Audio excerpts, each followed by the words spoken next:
Producer consumer problem है। क्या है, यहां लिखते हैं प्रोड्यूसर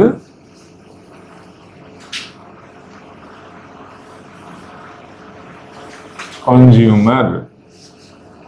इससे क्या दिख रहा है कि प्रोड्यूसर मतलब एक प्रोड्यूस कर रहा होगा और एक कंज्यूम कर रहा होगा। इसका मतलब यही हुआ ना कि प्रोड्यूसर है एक कंज्यूमर है। फैक्ट्री में क्या होता है, प्रोडक्शन होता है, हम लोग क्या करते हैं, कंज्यूम करते हैं। मान लो बिस्किट का फैक्ट्री है तो क्या क्या फैक्ट्री में प्रोडक्शन किया, वहां पर प्रोड्यूस किया, हम लोग क्या किए, कंज्यूम किए। तो एक बेसिक सा आइडिया जानो कि वो प्रोड्यूस कर रहा है तो कहीं ना कहीं वो एक जगह बनाए होगा, गोडाउन बनाए होगा, एक स्पेस होगा उसके पास जहां वो प्रोडक्शन करने के बाद स्टोर करता होगा। स्टोरेज के लिए कहीं ना कहीं कोई जगह होगा ना जहां प्रोडक्शन करके स्टोर करेगा।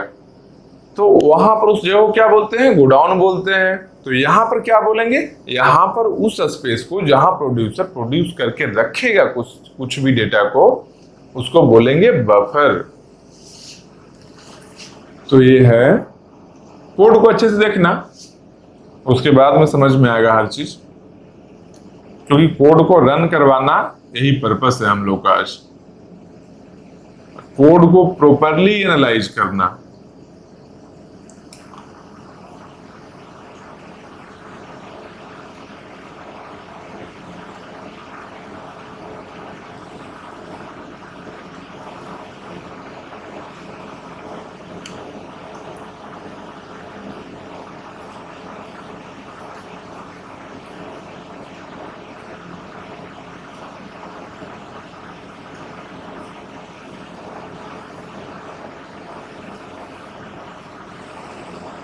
एन मतलब क्या हुआ, एन क्या है, बफर का कैपेसिटी है, मतलब कितना यूनिट प्रोडक्शन उसमें होकर कितना बिस्किट का डब्बा और रख सकता है वहां उस गोडाउन में, कितना प्रोड्यूस करके प्रोड्यूसर रख सकता है, वो क्या है, एन है।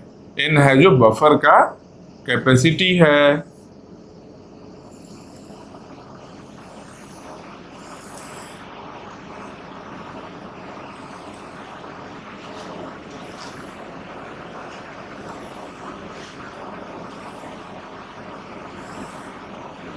एक 0 1 2 3 4 5 6, नीचे का 5 6 का जगह ज्यादा बच गया, चलो कोई दिक्कत नहीं है, हम लोग का पर्पस कुछ और है।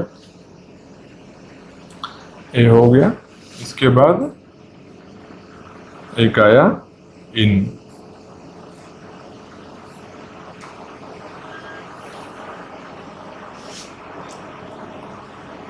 ए बी सी डी, काउंट कितना है, 4 है, मतलब 4 यूनिट प्रोडक्शन होकर रखा हुआ है। काउंट मतलब जितना वैल्यू है काउंट का उतना प्रोडक्शन हो चुका है, बफर में अवेलेबल है।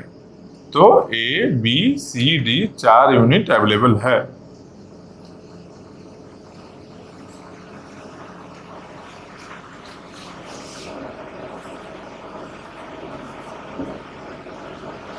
इन और आउट। अब बोलोगे एन क्या है, मैक्सिमम कैपेसिटी है, काउंट क्या है, जितना अवेलेबल है इसमें। तो इन और आउट क्या है अभी बताइए, वो भी बताएंगे। इन मतलब जहां से प्रोड्यूसर रखेगा अभी फिर से कुछ प्रोड्यूस करके, मतलब कोई एक रास्ता होगा ना, गेट होगा ना, जहां से प्रोड्यूसर जाएगा, एंटर करेगा गोडाउन में, रखेगा कोई सामान, तो वही इन है। मतलब अगला स्लॉट जो अवेलेबल है, खाली जगह है रखने के लिए, किसके पास, प्रोड्यूसर के पास में है, जो खाली जगह रखने के लिए, वो है इन।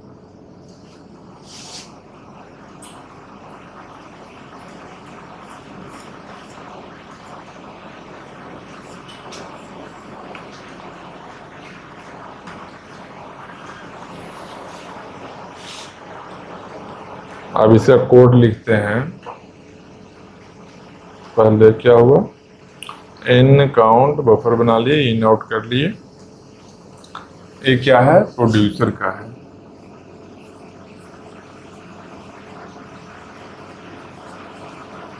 ये क्या है, प्रोड्यूसर। यहाँ क्या है, कंज्यूमर। अब कोड लिखते हैं ब्लैक पेन से।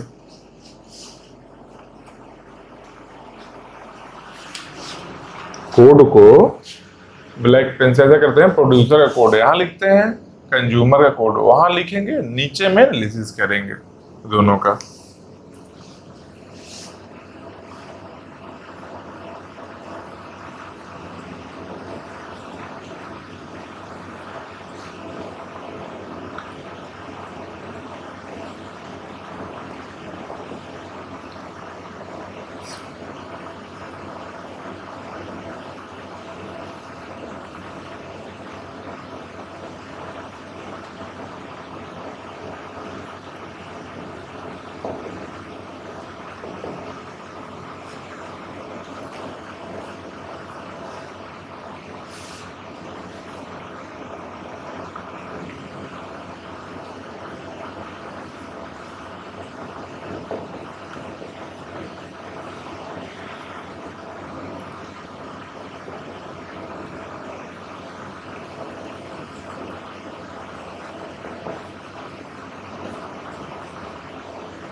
अच्छे से कोड को पहले लिख लेते हैं।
इतना तेज कौन बोलता है भाई।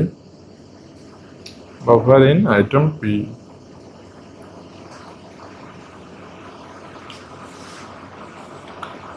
इन इक्वल टू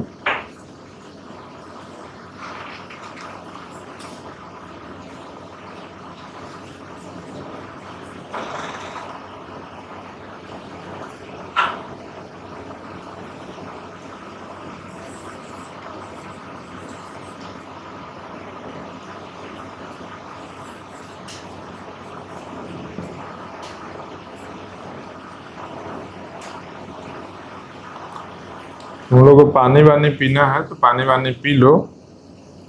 क्यों, क्योंकि इसके बाद कुछ टाइम अच्छे से हम लोग एनालाइज करेंगे प्रॉब्लम को।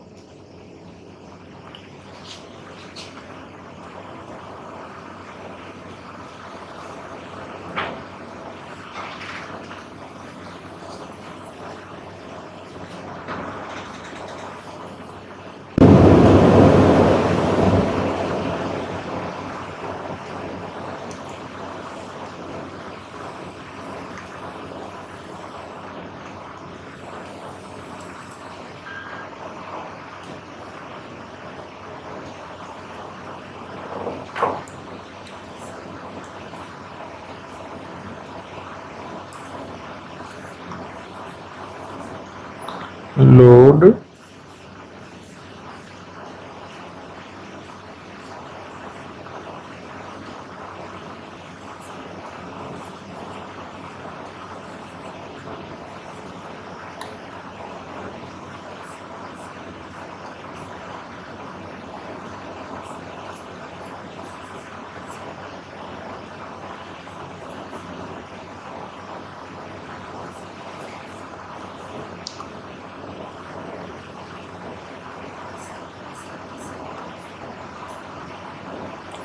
एक कोड को अच्छे से देख लोगे ना, इस टाइप का कितना भी कोड रन करवा सकते हो।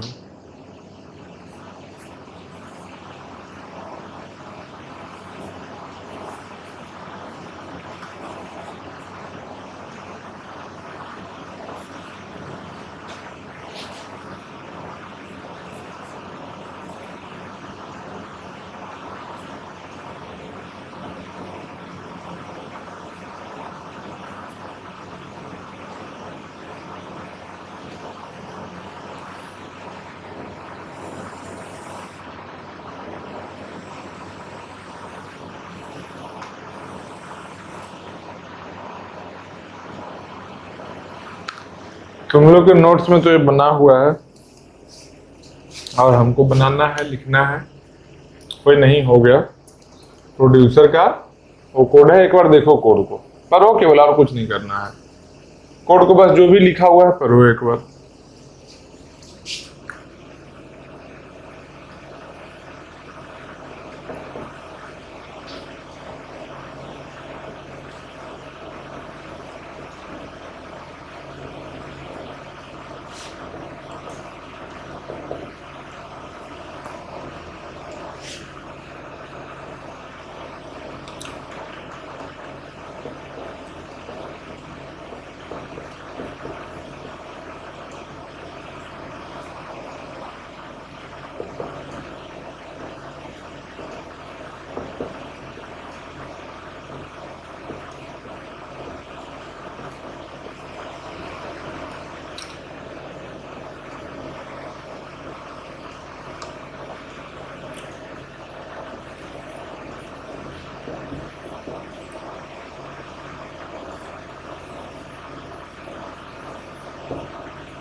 सब कोड को एक एक लाइन हम बताएंगे अच्छे से, किसका क्या मतलब है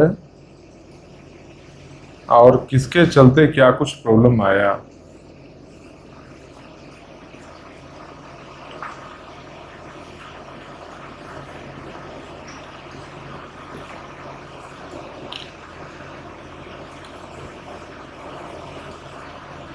भोपाली देख रहा है क्या? बोलो, मार्कर में इंक कौन भरा था? मार्कर का इंक नीचे गिर रहा है, इतना इंक भरते हो?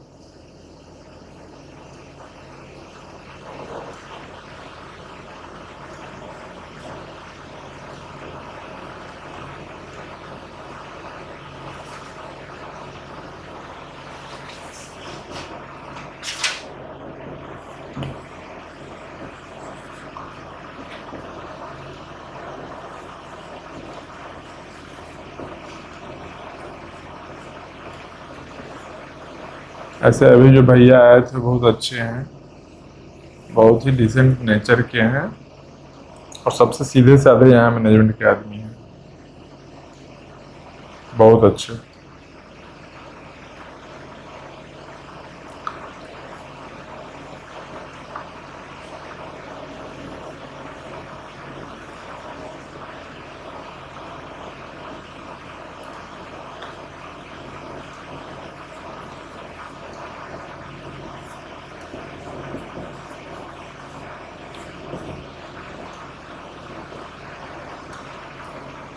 चलो एट लास्ट हम लोग का कोड हुआ कंप्लीट, बस थोड़ा सा और लिखना है, छोटा सा।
चलो पर्पस यही था, हम लोग का कोड लिख लिए। अब इसके बाद इसके आगे का क्या स्टेप है? कोड में ब्लैक अब नहीं चलाएंगे, ठीक, ब्लू और रेड लेते हैं, ब्लैक को रख देते हैं ताकि डिफरेंशिएट कर सकते हैं क्या क्या चेंजेस आया।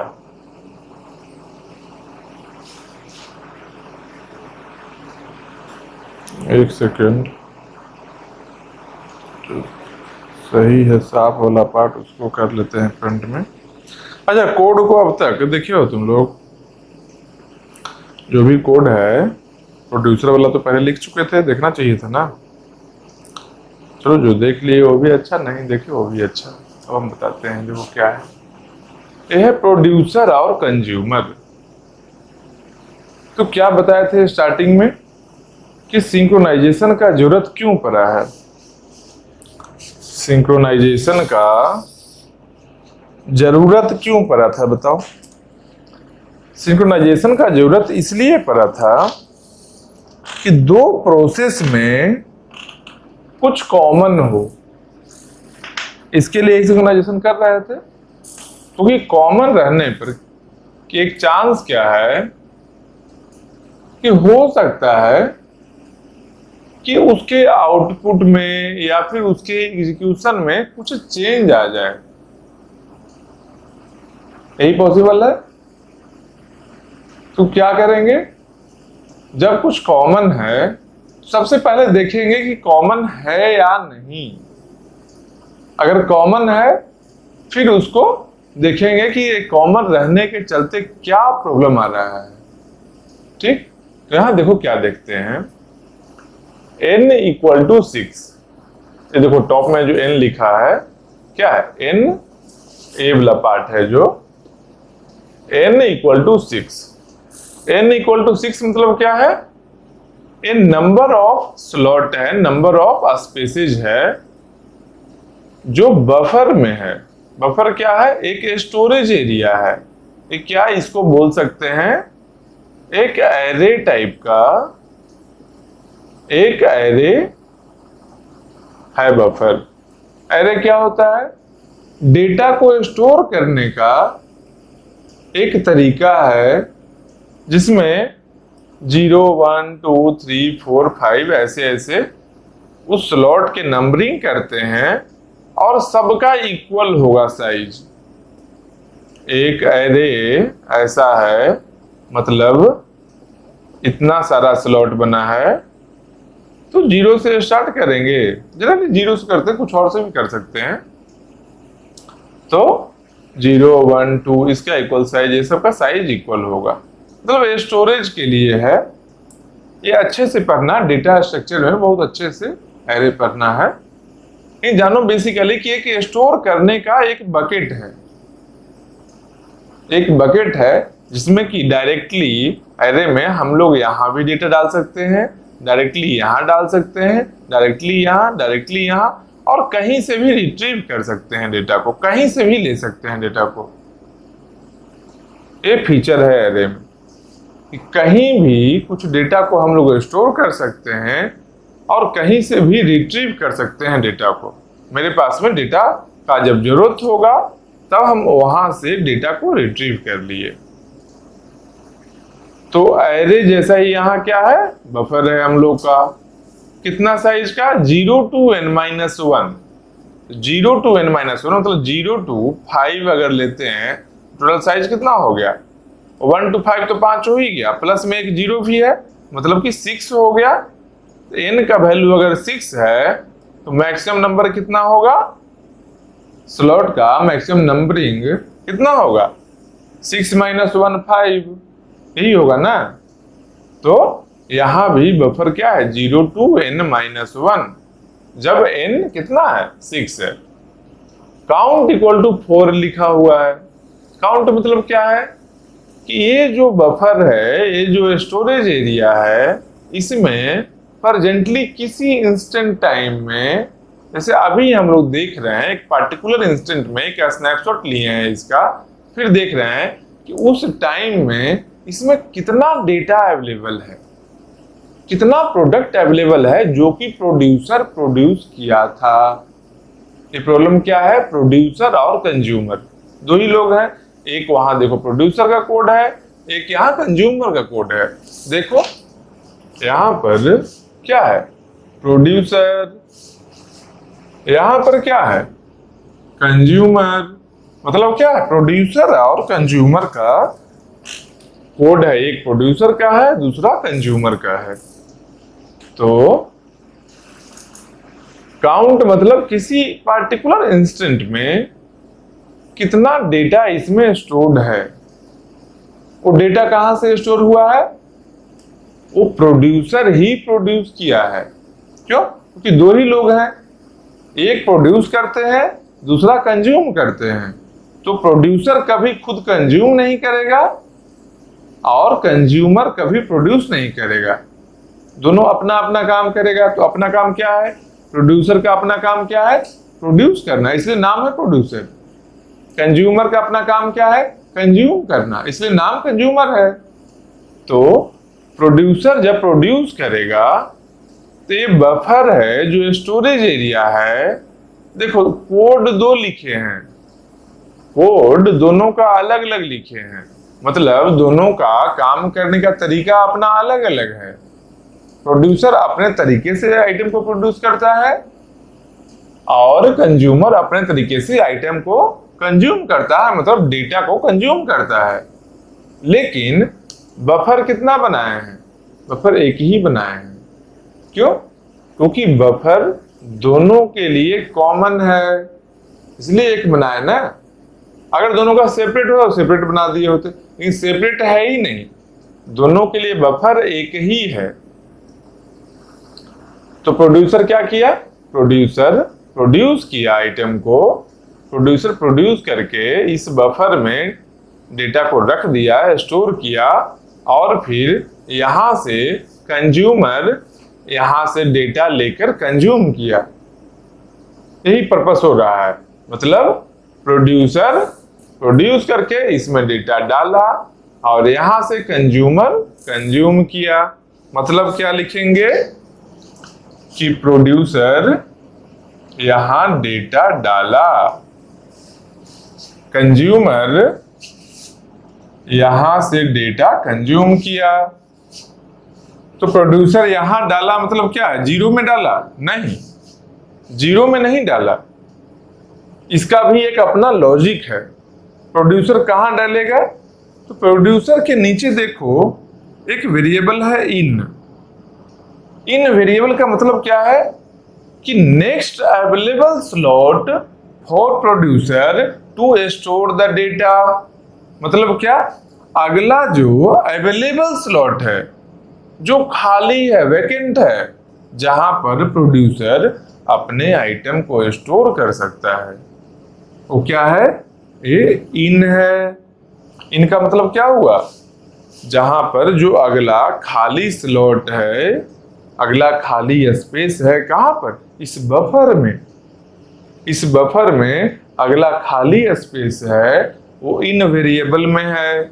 यहां पर क्या करेगा, प्रोड्यूसर अपना जो नेक्स्ट प्रोडक्शन होगा इसका, उस डेटा को स्टोर करेगा। कहां पर, जो इन वेरिएबल में वैल्यू होगा।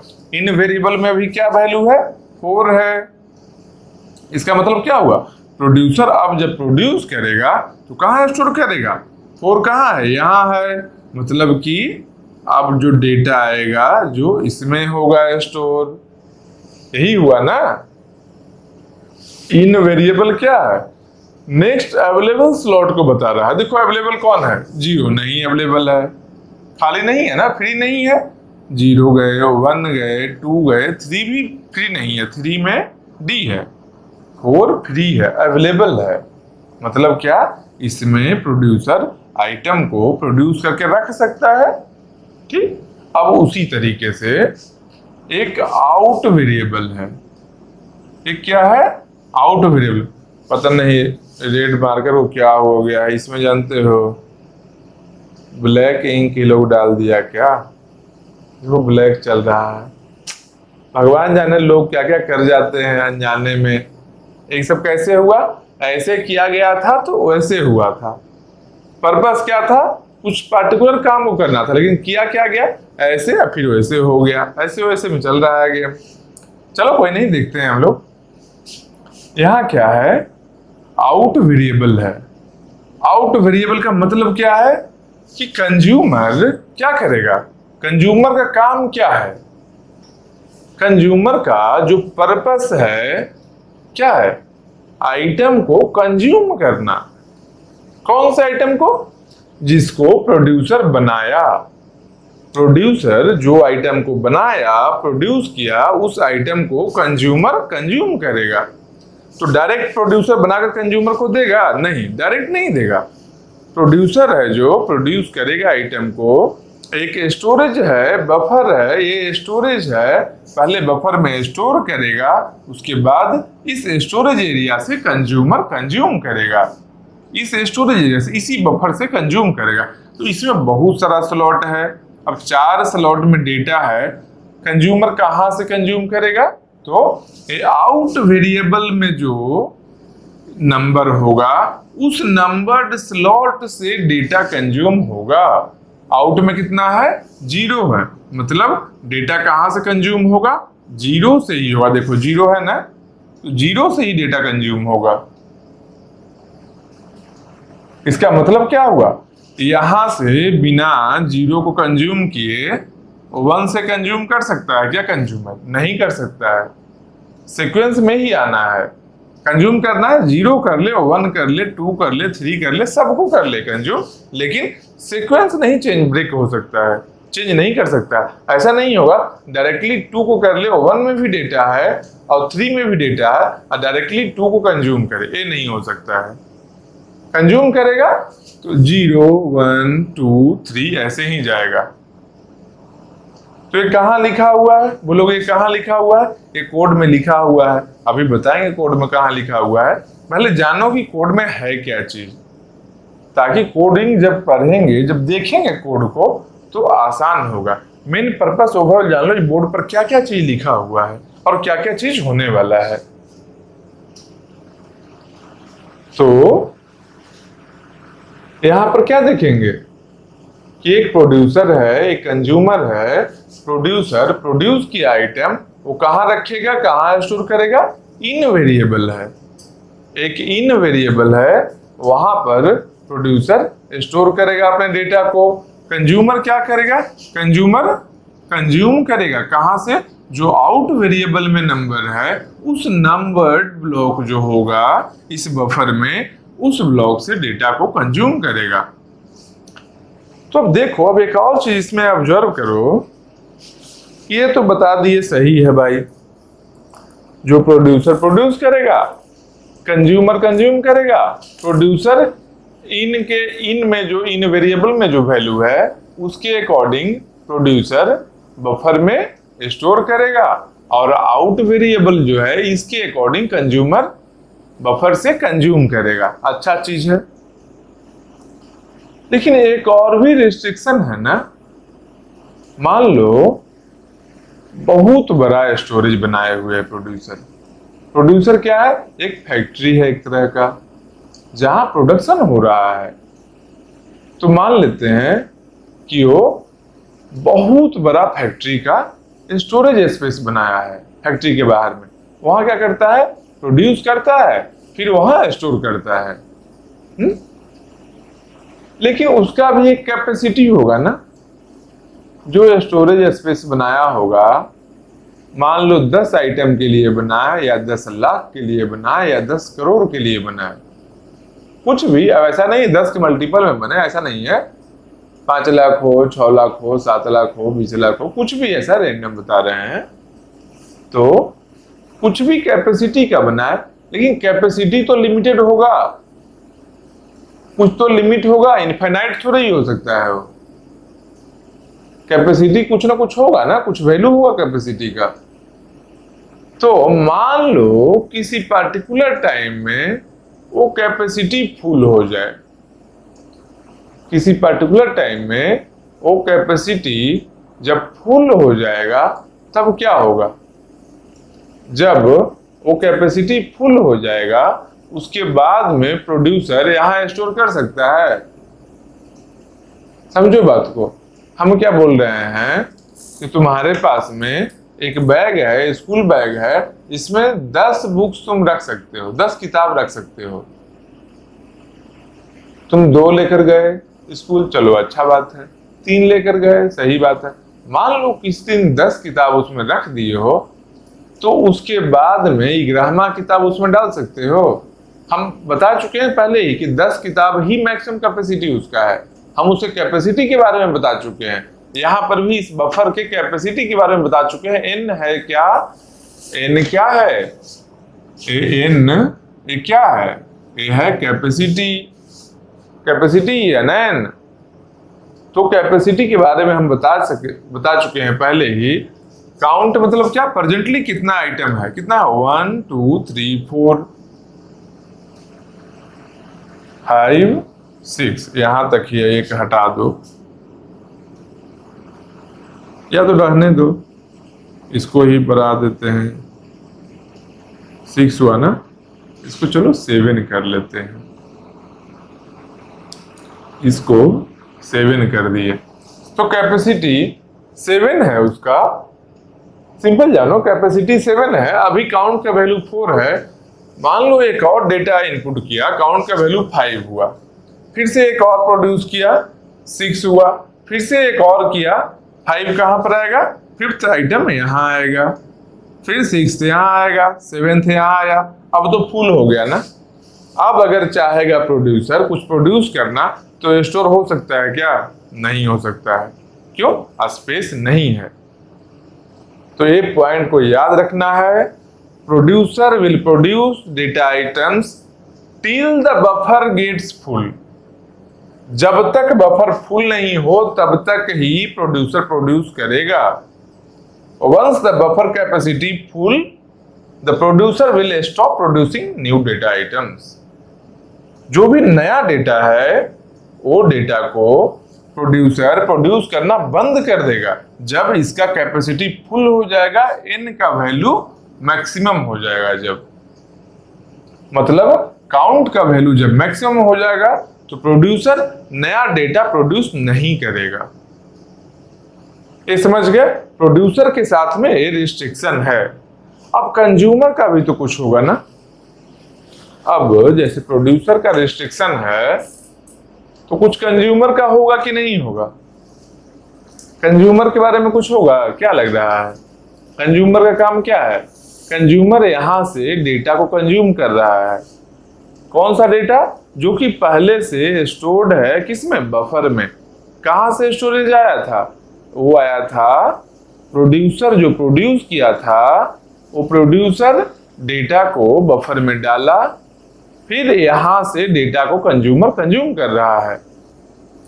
तो मान लो कहां से कंज्यूम कर रहा है? किसके अकॉर्डिंग? आउट वेरिएबल के अकॉर्डिंग।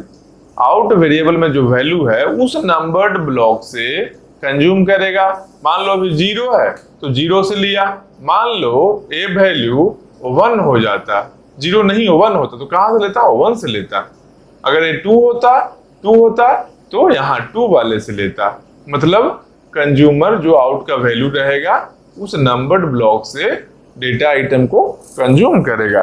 लेकिन एक ऐसा भी तो केस है ना, एक ऐसा भी केस पॉसिबल है ना जो बफर ही खाली रहे। जो गोडाउन से बिस्किट लाना था कंज्यूमर को, वो गोडाउन ही खाली है। कभी कभी होता है ना, किसी शॉप में जाओ कुछ पर्टिकुलर बिस्किट लाने के लिए, तो जाओ नहीं मिलेगा, तो फिर क्या बोलेगा? तो बोलेगा जो मेरे पास ये बिस्किट नहीं, वो बिस्कुट है वही ज्यादा अच्छा है, वो नहीं है उसके पास। मतलब तो यहाँ पर ऐसा नहीं है। कंज्यूमर आया देखा कि ये नहीं है तो अच्छा कुछ और लेकर चले जाते हैं, इसका नंबर ही लेकर चले जाते हैं, कुछ भी अलावा वाला लेकर चले जाते हैं। ये सब नहीं करेगा। इसके पास में डिसिप्लिन है, जो रिक्वायरमेंट है वही चीज लेगा। अगर नहीं पॉसिबल है लेने का तो ये फंक्शन करना बंद कर देगा, रुक जाएगा वहां पर ही। तो इसका मतलब क्या है कि जब बफर खाली होगा तो कंज्यूमर नया आइटम को नहीं ले सकता है। समझ रहे हो ना? देखो हर चीज को बहुत स्लोली हम बता रहे हैं। क्यों? एक बार कोड को समझ जाओगे ना फिर भूलोगे नहीं। तो इससे अच्छा बात और क्या हो सकता है? 4 कोड बताने से अच्छा एक कोड को ज्यादा बेटर तरीके से समझाएंगे, वही ज्यादा अच्छा है। और ये चीज फील करोगे जब अच्छे से समझ जाओगे ना, तो फील करोगे। पहले देखो इसमें क्या है। कंज्यूमर कंज्यूम यहां से कर रहा है चीज को, तो क्या था कि अगर इम्प्टी हो, बफर इम्प्टी हो, काउंट का वैल्यू 0 हो। बफर इम्प्टी होने का मतलब क्या है? काउंट का वैल्यू तो क्या देता है? काउंट का वैल्यू बताता है कि प्रेजेंटली कितना डेटा इसमें है। काउंट का वैल्यू अगर 0 हो गया, इसका मतलब क्या है? इसमें एक भी डेटा नहीं है। एक भी डेटा नहीं है तो कंज्यूमर क्या कंज्यूम करेगा? कंज्यूम ही नहीं करेगा, डेटा ही नहीं है, कैसे कंज्यूम करेगा? तो कंज्यूमर के पास में रिस्ट्रिक्शन है कि बफर एम्प्टी होने पर, काउंट का वैल्यू 0 होने पर कंज्यूम नहीं करेगा, स्टॉप कर देगा कंज्यूम करना। और प्रोड्यूसर के पास में क्या रिस्ट्रिक्शन है? जो काउंट का वैल्यू n होने पर ये प्रोड्यूस करना बंद कर देगा। क्यों? क्योंकि बफर फुल हो चुका है। दोनों के रिस्ट्रिक्शन को बता दिए। Consumer will stop consuming data once the buffer is empty and producer will stop producing new data once the buffer gets full। ये दोनों वो कंज्यूमर और प्रोड्यूसर का रेस्ट्रिक्शन है। तो आप क्या करेंगे? अब कोड को रन करवाएंगे। तो चेयर को करो साइड, पानी पी लेते हैं एक बार। चलो तुम लोग पियो एक बार पानी। पानी पीकर कोड को रन करवाएंगे, मजा आएगा अभी।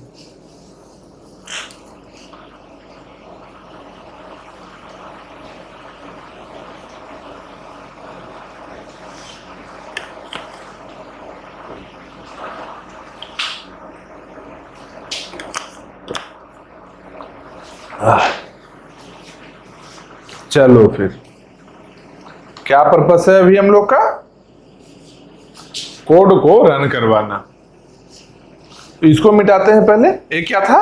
ये एरे डेटा स्ट्रक्चर के बारे में कुछ था कि एरे कैसा होता है, और बफर जो है एरे टाइप का डेटा स्ट्रक्चर ही यहाँ पर है, जिसमें कि हम लोग स्टोर कर रहे हैं डेटा आइटम जो प्रोड्यूस हो रहा है, और वहां से ही कंज्यूमर कंज्यूम भी कर रहा है। तो अब क्या करेंगे? अब प्रोड्यूसर के कोड को पढ़ेंगे अच्छे से। ये क्या है? Int count equal to 0। Initially count का वैल्यू कितना है? 0 है। क्यों? क्योंकि बफर अभी क्रिएट हुआ है, एरे क्रिएट किया गया, गोडाउन बना ही है। जब फैक्ट्री से प्रोडक्शन होगा तब ना गोदाम में स्टोरेज होगा। पहले से कहां से कुछ रहेगा वहां? पहले से बिस्किट नहीं है। जब फैक्ट्री में प्रोडक्शन होगा तो स्टोरेज वहां होगा। ठीक? तो काउंट इनिशियली 0 है। Void producer void int item P, जो आइटम पी ये प्रोड्यूस करेगा, while true produce item P while count equal to n। मतलब क्या है? वाइल लूप है इसमें, वाइल कंडीशन में क्या है? While count equal to n। अगर काउंट का वैल्यू n होगा, ये देखो कंपेयर कर रहा है, डबल इक्वल है, 2 बार इक्वल का साइन है। मतलब क्या है? काउंट के वैल्यू को n से कंपेयर कर रहा है। काउंट का कुछ वैल्यू है ना यहाँ पर, इस काउंट के वैल्यू को n से कंपेयर कर रहा है। काउंट इक्वल टू n मतलब देख रहा है चेक करके काउंट का वैल्यू n है क्या। अगर हाँ सही बात है, अगर कि हाँ काउंट का वैल्यू n है, तो क्या होगा? ये बार बार चेक करेगा। क्यों? क्योंकि वाइल लूप है ना, जब तक ये कंडीशन ट्रू होगा तब तक यहां ही रहेगा। जब फॉल्स होगा कंडीशन तब ना लूप के बाहर जाएगा। कोई भी लूप में, जैसे फॉर लूप था, हम लोग क्या करते थे? पहले इनिशियलाइज करते थे, फिर कंडीशन चेकिंग हुआ, फिर उसके बाद में इंक्रीमेंट डिक्रीमेंट जो कुछ भी होता था फंक्शन लिखते थे आगे का। तो कंडीशन चेकिंग में क्या करते हैं? कंडीशन को चेक करते हैं, और कंडीशन अगर फॉल्स हो गया तो लूप के बाहर आ जाते हैं। तो यहाँ भी व्हाइल लूप में कंडीशन को चेक कर रहे हैं, काउंट इक्वल टू n। अगर n है, अगर ये सही है, ट्रू है, तो बार बार इसको चेक करेगा, काउंट इक्वल टू n। फिर से है कि थोड़ा थोड़ा टाइम बाद ये चेक करेगा रिपीटेडली। अगर ये n नहीं है, मतलब ये फॉल्स है, तो क्या होगा, n नहीं है मतलब काउंट का वैल्यू n नहीं है, मतलब कोई ना कोई एम्प्टी स्लॉट है ना। काउंट का वैल्यू n अगर है, n अगर काउंट का वैल्यू है मतलब सारा स्लॉट फुल है, इसका कैपेसिटी फुल है, तो नया प्रोड्यूस नहीं कर सकता है, तो नहीं कर सकता। उस केस में क्या होगा, वाइल बार बार इसको चेक करेगा, वाइल के अंदर ही रहेगा, while count equal to n को बार बार चेक करते रहेगा। अगर ये गलत है मतलब कि काउंट का वैल्यू, ये जो काउंट का वैल्यू है, ये काउंट का वैल्यू n नहीं है, तो अगर काउंट का वैल्यू n नहीं है तो क्या करेगा उस केस में, उस केस में ये वाइल लूप से बाहर आएगा। तो वाइल लूप से बाहर आने पर क्या करेगा, buffer in equal to item p, इस बफर में इन का जो वैल्यू है, इन का क्या वैल्यू है, 4 है वैल्यू, इन के वैल्यू जो है 4 वैल्यू में आइटम p को रखेगा। तो मान लो आइटम p है जो रेड पेन से लिखते हैं क्या, EFG मान लेते हैं प्रोड्यूसर है जो नया डेटा प्रोड्यूस किया है, जिसका नाम क्या है, EFG, एक नया डेटा प्रोड्यूस किया है। कैसे किया, वाइल में चेक किया काउंट का वैल्यू n है कि नहीं, n नहीं है मतलब ये बफर में जगह खाली है, स्पेस अवेलेबल है, तो क्या किया, काउंट n नहीं है तो बाहर आया, एक आइटम को क्रिएट किया, आइटम p को, और उस आइटम को क्या किया, बफर इन का जो वैल्यू है, बफर और इन का जो वैल्यू है, इस बफर में इन का जो वैल्यू है, इन का जो यहाँ वैल्यू था उसमें स्टोर कर दिया। क्या स्टोर किया, जो आइटम क्रिएट किया था। उसके बाद देखो क्या किया है, इसके बाद फिर नेक्स्ट स्टेटमेंट में जाएंगे तो क्या है, in equal to in plus 1 mod n। इसका मतलब क्या हो गया, अब इन का नया वैल्यू देना है, क्यों, क्योंकि इन का जो अभी वैल्यू है 4 है, 4 में तो आइटम आ गया ना, 4 में आइटम आ गया ना। और इन वेरिएबल क्या बोलता है, इन वेरिएबल किस काम के लिए है, इन वेरिएबल बताता है प्रोड्यूसर को कि अगला जब कुछ भी प्रोडक्शन होगा उसको स्टोर करने के लिए कहां पर जगह खाली है, कहां पर स्पेस अवेलेबल है। इन क्या बताएगा प्रोड्यूसर को कि कहां पर स्पेस अवेलेबल है, तो ए वाले इन में तो स्टोर कर दिए, तो इन का वैल्यू चेंज करना होगा ना, तो कैसे चेंज करेंगे, इन के वैल्यू को एक इंक्रीमेंट कर देंगे, इन प्लस 1 4 है ना, 4 प्लस 1 5 कर देंगे, यहां ले आएंगे। तो क्या हो गया, इन का वैल्यू को चेंज करके 4 को काट कर 5 ले आए हम लोग, 5 ले आए ना, तो इन का वैल्यू क्या हो गया, अब यहाँ 5 हो गया, in equal to in plus 1, तो 5 हो गया। अब बोलोगे मोड n क्यों है, मोड n क्यों लिखा है आगे, इसलिए लिखा है कि मान लो 6 होता, इन का वैल्यू मान लो होता 6, तो देखो इन का वैल्यू मान लो 6 है, 6 होता, 6 में आकर स्टोर करते, उसके बाद अगला स्टेटमेंट जब रन करवाते, in equal to in plus 1, तो 6 प्लस 1 कितना हुआ, 7 हुआ, 6 प्लस 1 का वैल्यू हो गया 7, ये वैल्यू इन प्लस 1 क्या हुआ 7, इन का वैल्यू क्या होता है यहाँ 7 है क्या कहीं, 7 कहीं है, देखो 0 1 से लेकर 6 तक है, 7 नहीं है ना, 7 है। 7 आने का मतलब क्या किए हम लोग आगे एक मॉड फंक्शन लगा दिए, मॉड n क्या है, इसका जो कैपेसिटी था, तो मॉड n 7 मॉड n क्या है यहाँ पर इस केस में, n है 7, तो मॉड फंक्शन क्या करता है, रिमाइंडर को बताता है, मतलब 7 मॉड n है, मतलब कि n से भाग दिए किसमें, 7 में, 7 को डिवाइड किए n से, और जो रिमाइंडर आया वो रिमाइंडर है जो नया वैल्यू हो गया, रिमाइंडर क्या है, इन का वैल्यू हो गया।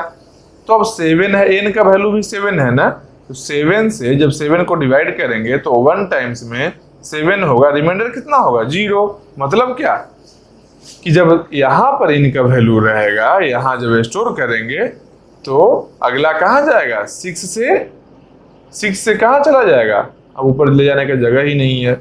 चलो फिर से ले जाते हैं, ऐसे लेकर जाएंगे, ऐसे जाने का रास्ता बनाना है, ये लो ऐसे, हालांकि यहाँ से ही कर देते, छोड़ो, चलो कर लिए कोई दिक्कत नहीं। देख लो ये ऐसे गया है, एक ऐसे आया है, एक क्या है कंज्यूमर कंज्यूम कर रहा था, अभी प्रोड्यूसर का हम लोग बात करें तो क्या है 6 के बाद में इन का वैल्यू क्या हो जाएगा, 0 हो जाएगा।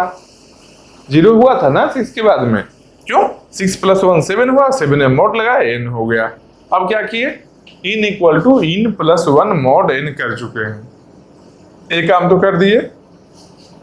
इसके अगला स्टेटमेंट में आए, इसके अगला स्टेटमेंट में क्या लिखा है, count equal to count plus 1, मतलब कि काउंट क्या है, काउंट वेरिएबल क्या बता रहा था, काउंट वेरिएबल बता रहा था कि बफर में किसी पर्टिकुलर टाइम में कितना डेटा अवेलेबल है।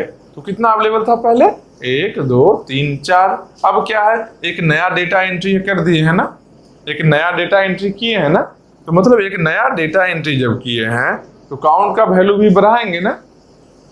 नया डेटा ले आए हैं, मान लो फैक्ट्री में प्रोडक्शन हो गया, स्टोरेज के पास में गया है, तो हम बताएंगे ना डेटा एंट्री होगा ना कि नहीं, कंपनी में एक नया पैकेट और आया है तो टोटल में एक ऐड कर दो, करेंगे ना ये चीज।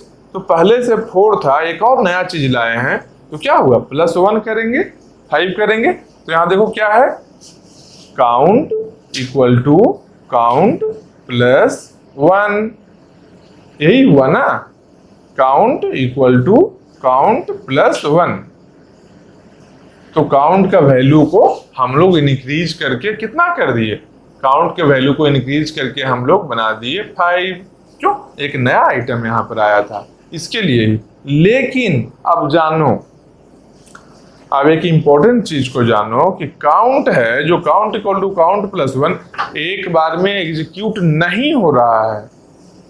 ये कैसे एग्जीक्यूट होता है, ये 3 स्टेप में एग्जीक्यूट होता है।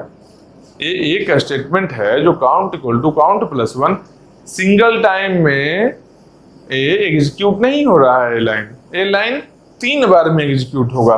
कैसे 3 बार में होगा एग्जीक्यूट, देखो 3 बार में कैसे एग्जीक्यूट होगा, क्या करेगा ये, पहले count equal to count plus 1 है ना,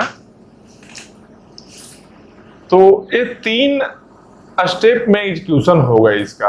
कैसे भाई, तो पहला स्टेप क्या करेगा, एक रजिस्टर लेगा। रजिस्टर मतलब क्या है, डेटा स्टोरेज के लिए एक जगह है, एक स्पेस है, किसके पास में, प्रोड्यूसर का आरपी लिखा हुआ है, मतलब ये रजिस्टर है जो प्रोड्यूसर के लिए है। तो एक स्पेस है, रजिस्टर एक ले लिया हो, फिर क्या किया, M count load RP M count, मतलब काउंट का जो वैल्यू है, काउंट का क्या वैल्यू था, 4 था पहले 4 ही था ना, ए प्लस 1 करने के बाद 5 बनाया है ना, पहले काउंट का वैल्यू 4 था, तो इस 4 वैल्यू को कहां पर ले आया, load RP M count, count का वैल्यू को किस में लोड करना है, आरपी में। तो मतलब यहां पर क्या लिखेंगे, यहां पर लिखते हैं आरपी इक्वल टू, पहले क्या था, पहले कुछ नहीं था, पहले क्रिएट ही किए हैं मेमोरी, उसमें कुछ भी नहीं है, कोई चीज नहीं है। अब क्या किए, आरपी में काउंट का वैल्यू को लोड कर दिए। काउंट का पहले वैल्यू कितना था, 4 था, तो यहां पर क्या किए, 4 को लोड किए। फिर क्या हो गया अगला स्टेप, इंक्रीमेंट आरपी को इंक्रीज किए, कितना से, 1 से, मतलब कितना हो गया, 4 से 5 बन गया। इंक्रीमेंट और डिक्रीमेंट केवल वर्ड लिखा रहे, तो सिंपल जानो कि एक ऐड करना है और एक सब्ट्रैक्ट करना है। तो इसको क्या किए, इसको इंक्रीमेंट किए आरपी के वैल्यू को। आरपी क्या है, रजिस्टर है प्रोड्यूसर के पास में, क्या काम के लिए, ये काउंट को वैल्यू इंक्रीज करने के लिए एक स्टेप में नहीं करता है, ये 3 स्टेप में काउंट का वैल्यू इंक्रीज करता है।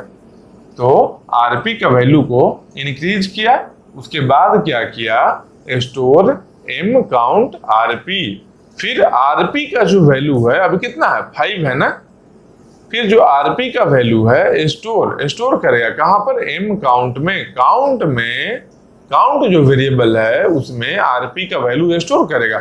मतलब ये आरपी का वैल्यू 5 है, इस 5 को स्टोर कहां किया, काउंट में स्टोर किया है ना, काउंट यहां पर स्टोर किया।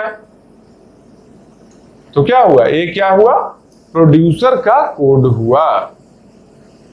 समझ गए ना, पहले जानो प्रोड्यूसर कैसे रन कर रहा है, ये पूरा चीज प्रोड्यूसर यहां रन कर गया। अब इसके बाद क्या करेंगे, अब हम लोग कंज्यूमर को रन करवाएंगे। तो कंज्यूमर को रन करवाने के लिए क्या करेंगे, देखो इसे कोड को लाइन से पढ़ेंगे। क्या है लिखा हुआ, void consumer void int item C, एक अलग आइटम सी नाम से रखे हुए है कि उसमें कंज्यूमर का क्या काम है, कंज्यूम करना है। तो जब डेटा को रिट्रीव करेगा यहां से, ये बफर है, बफर से लेगा तो उसको कहां स्टोर करेगा, आइटम सी में स्टोर करेगा, मतलब कंज्यूम करना है इसको। यहां पर क्या था, यहां पर आइटम पी था जो प्रोड्यूस किया था, ये प्रोड्यूस किया था, ये देखो ये प्रोड्यूस किया था, वही आइटम यहां पर आइटम पी था। यहां पर क्या है, कंज्यूम करना है, आइटम सी कंज्यूम करना है इसको। तो क्या हो गया, while true, while count equal to 0, मतलब काउंट जो है, एक काउंट जो वेरिएबल है, इसके वैल्यू को क्या करेगा, 0 से कंपेयर करेगा। Count equal to 0, double equal है ना, डबल इक्वल का मतलब क्या होता है, कंपेरिजन, कंपेयर करेगा वो काउंट को। इसका मतलब क्या है, अगर काउंट का वैल्यू, अगर यहां पर ये काउंट का वैल्यू अगर 0 होगा, किसी इंस्टेंट ऑफ टाइम में अगर एक भी आइटम नहीं है बफर में, तो क्या होगा, उस समय काउंट का वैल्यू 0 होगा। तो उस इंस्टेंट ऑफ टाइम में अगर कंज्यूमर अपना कोड रन करवा रहा होगा, तो यहां पर क्या दिया है, यहां पर काउंट का वैल्यू 0 दिया हुआ है। यहां पर क्या हो गया, वाइल काउंट इक्वल टू 0, मतलब काउंट का वैल्यू को कंपेयर किया 0 से, तो क्या देखता है कि काउंट का वैल्यू 0 ही है। ये कंपेयर किया है 0 से कि काउंट का वैल्यू 0 है क्या, तो क्या पता चला उसको, हाँ काउंट का वैल्यू 0 ही है। क्या हुआ, एक कंडीशन सही है, ट्रू है, इसमें ही बार बार चेक करेगा। क्यों, वाइल लूप में जब तक कंडीशन ट्रू होता है किसी लूप में, वो उस लूप में ही रोटेट करता है। जब कंडीशन फॉल्स होगा तो लूप से बाहर आएगा, जब ये कंडीशन फॉल्स होगा तब इस लूप के बाहर आएगा। तो 0 आइटम अगर यहां था तो क्या हुआ, काउंट का वैल्यू 0 था, तो कंज्यूमर यहां ही रुक जाएगा। क्या बोले थे, जब ये खाली नहीं हो, मतलब खाली होगा बफर, जब ब्लैंक होगा, इसमें कुछ भी नहीं डेटा होगा, तो कंज्यूमर कंज्यूम नहीं कर सकता है, बताए थे ना, इसके पास में रिस्ट्रिक्शन है। तो वही रिस्ट्रिक्शन को यहाँ कोड के फॉर्मेट में लिख दिया गया है। जो काउंट का वैल्यू जब 0 हो, मतलब एक खाली हो बफर, तो ये कंज्यूम नहीं कर सकता है, यहां ही रोटेट करेगा। सेम वैसे ही जैसे प्रोड्यूसर के पास में रिस्ट्रिक्शन क्या था कि अगर बफर फुल है, अगर ये फुल है, जगह नहीं है, तो प्रोड्यूसर प्रोड्यूस नहीं करेगा। तो उसके लिए क्या किए थे, उसके लिए एक लूप यहां पर लगाकर इसको रिस्ट्रिक्ट किए कि काउंट का वैल्यू जब n होगा, मतलब बफर जब फुल होगा, तो यहां ही घूमते रहे, आगे बढ़े ही नहीं कोड। तो किसी भी रिस्ट्रिक्शन को हम लोग कैसे यहाँ इंप्लीमेंट करेंगे, कोड के फॉर्मेट में इंप्लीमेंट करेंगे। वही देखो यहाँ हो रहा है, काउंट इक्वल टू 0 है तो यहाँ ही घूमेगा। अब मान लो काउंट इक्वल टू 0 नहीं है, मतलब काउंट का 0 के अलावा कुछ और वैल्यू है, मतलब कुछ पॉजिटिव वैल्यू है, क्योंकि काउंट -1 नहीं हो सकता है। काउंट का वैल्यू क्या है, number of item, number of item कभी माइनस होगा क्या। मान लो कहीं गिनती करना है, कितना आदमी है, 2 आदमी हो सकता है, 4 आदमी हो सकता है, 10 आदमी या 0 आदमी हो सकता है, कि एक भी नहीं है। निगेटिव -2 आदमी का मतलब क्या है, क्या भूत प्रेत आत्मा टाइप का कुछ सोच रहे हो क्या? ऐसा नहीं है, या तो होगा या तो नहीं होगा, चाहे एक रहे या पॉजिटिव में रहे या फिर जीरो रहे। तो इसका मतलब क्या हुआ, जो काउंट का वैल्यू जब भी होगा तो जीरो या पॉजिटिव होगा।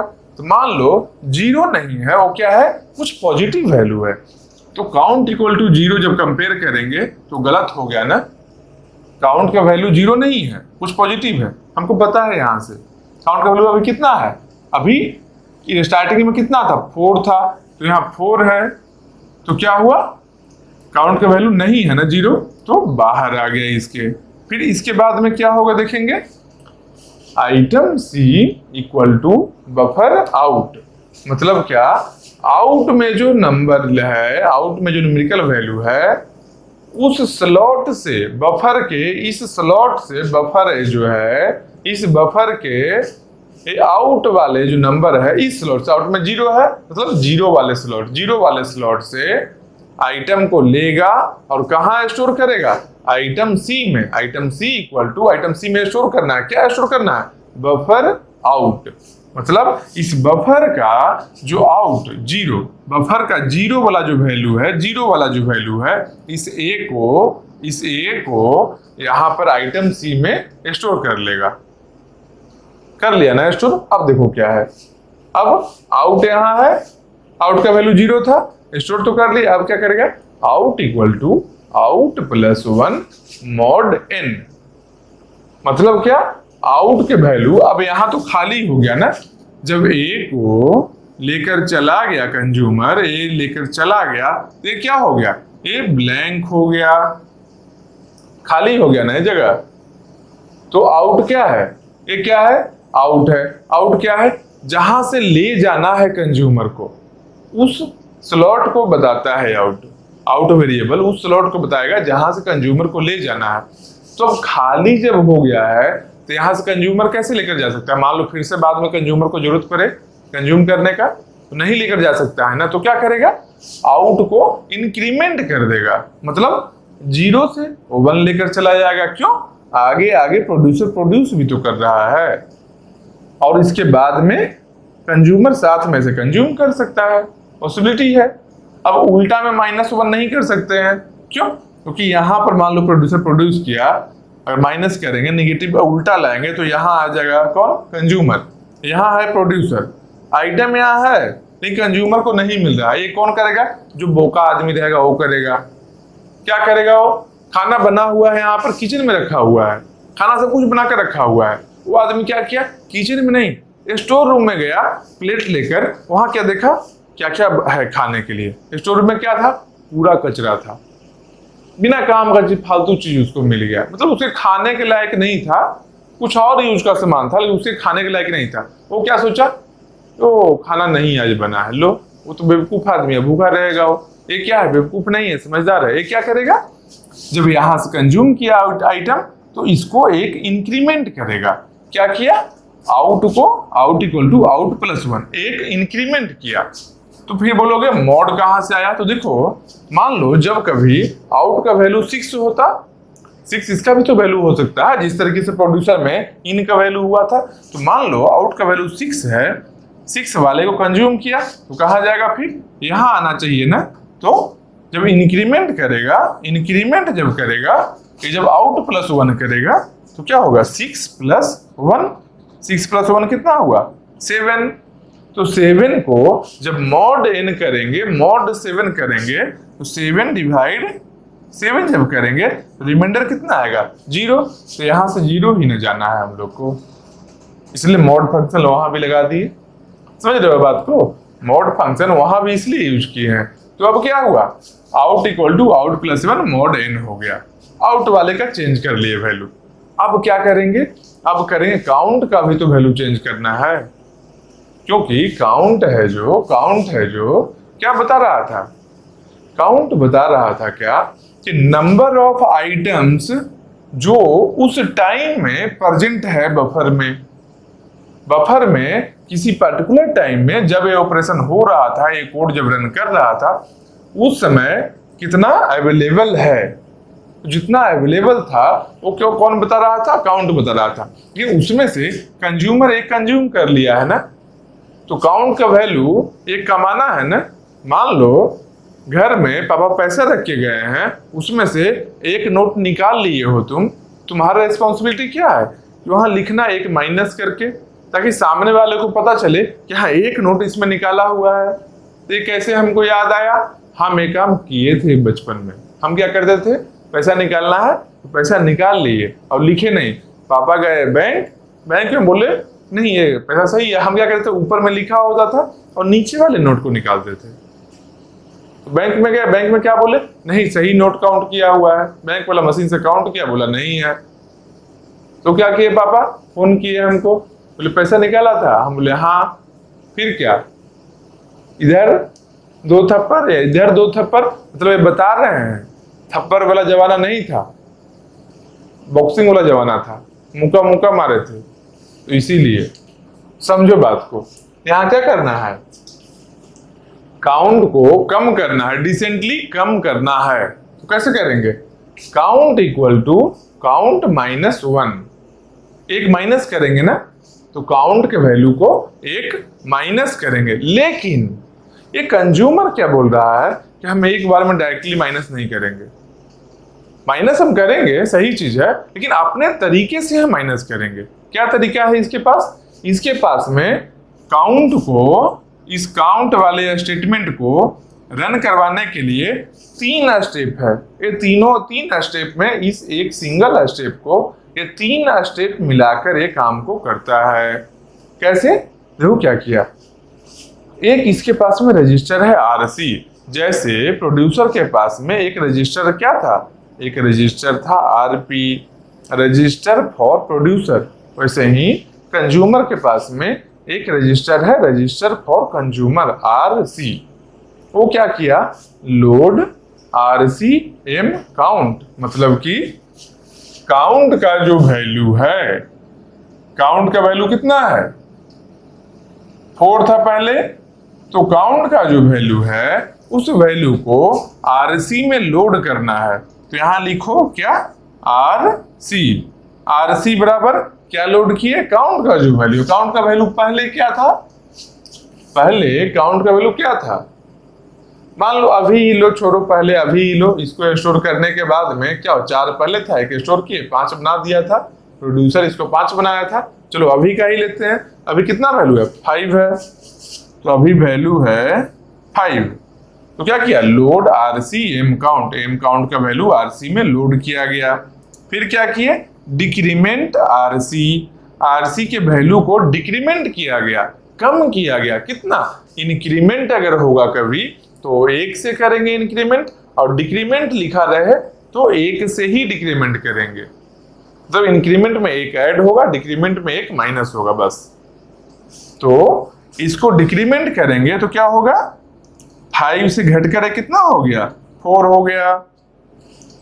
उसके बाद क्या करेंगे, स्टोर एम काउंट RC, मतलब काउंट में RC का जो वैल्यू है, RC में क्या है 4, इस 4 वैल्यू को कहां स्टोर करना है, काउंट में। काउंट कहां है, यहां है। तो 5 हुआ था एक इंसर्शन के बाद, एक डेटा को प्रोड्यूस करने के बाद में 5 हुआ था, फिर यहां से A को निकाल लिया कंज्यूमर, तो ये आउट कितना बन गया, आउट 0 से 1 आ गया था, 0 से 1 आ गया था आउट वाले में। फिर यहाँ क्या हुआ, काउंट में जो 5 था वैल्यू, अब ये डिक्रीमेंट होकर 4 आया RC को, देखो RC को स्टोर एम काउंट RC के वैल्यू को कहाँ स्टोर किया, काउंट में। तो यहाँ कितना स्टोर है, RC का वैल्यू कितना है, 4 है, तो मतलब 4 हो गया। तो देखो यहाँ पर क्या हुआ, प्रोड्यूसर प्रोड्यूस किया आइटम को और कंज्यूमर कंज्यूम किया। 2 प्रोसेस है ना, हम क्या बताए थे कि सिंक्रोनाइजेशन कहां पर करेंगे, सिंक्रोनाइजेशन करेंगे जहां पर कम से कम 2 प्रोसेस हो, क्योंकि 2 प्रोसेस में ही चांस है कुछ गलत होने का। कम से कम 2 प्रोसेस तो चाहिए कुछ गलत होने के लिए। तो कुछ गलत होने के लिए जब 2 प्रोसेस चाहिए, तो यहां पर क्या है, प्रोड्यूसर है और कंज्यूमर है, और एक और चीज भी बताए थे कि उस दोनों प्रोसेस में कुछ ना कुछ कॉमन होना चाहिए। तो यहाँ क्या कॉमन है देखो एक बार, यहाँ क्या कॉमन है, यहाँ बफर ही कॉमन है, काउंट का वैल्यू कॉमन है, काउंट वेरिएबल है जो वहां भी काउंट यूज कर रहे हैं। देखो count equal to count plus 1, यहाँ पर count equal to count minus 1। Count उसके लिए भी कॉमन है, काउंट इसके लिए भी कॉमन है, दोनों के लिए कॉमन है ना। तो मतलब क्या हुआ, मतलब यही हुआ जो बफर भी कॉमन है और काउंट भी कॉमन है। इन तो भाई अपना वेरिएबल है प्रोड्यूसर के लिए, आउट है जो अपना वेरिएबल है कंज्यूमर के लिए, यही है ना। इसका मतलब कि कॉमन है तो यहां कुछ प्रॉब्लम आ सकता है क्या, कुछ कॉमन है तो यहां पर प्रॉब्लम आ सकता है। हाँ आएगा प्रॉब्लम। यहां पर क्या प्रॉब्लम आएगा देखते हैं रन करवा कर, तो क्या प्रॉब्लम आ सकता है। हम लोग अभी क्या देख रहे हैं, हम लोग देख रहे हैं क्या क्या प्रॉब्लम आ सकता है, फिर क्या देखेंगे उसके बाद अगला स्टेप में देखेंगे कि क्या क्या कंडीशन को इंपोज करने के बाद सिंक्रोनाइजेशन हो सकता है, क्या क्या कंडीशन जरूरी है सिंक्रोनाइजेशन को अचीव करने के लिए। उसके बाद क्या देखेंगे, उसके बाद हम लोग देखेंगे कि क्या क्या सॉल्यूशन है जो कुछ कुछ कंडीशन इंपोज कर रहे थे तो सही तरीके से इंपोज किया गया अगर और सही हो गया उसको क्या बोलेंगे, उसको सॉल्यूशन बोलेंगे।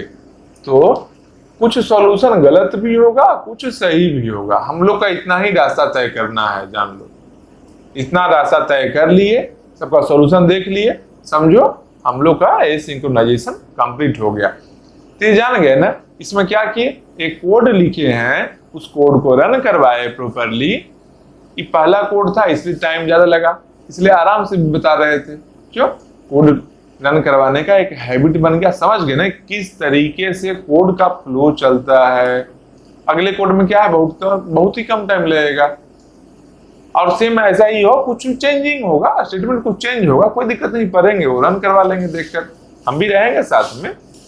तो देखो अभी देखें क्या कि यहाँ क्या प्रॉब्लम हो सकता है, इस कोड में कुछ प्रॉब्लम है क्या, देखो कैसे देखेंगे। अभी ध्यान से देखना है इस चीज को।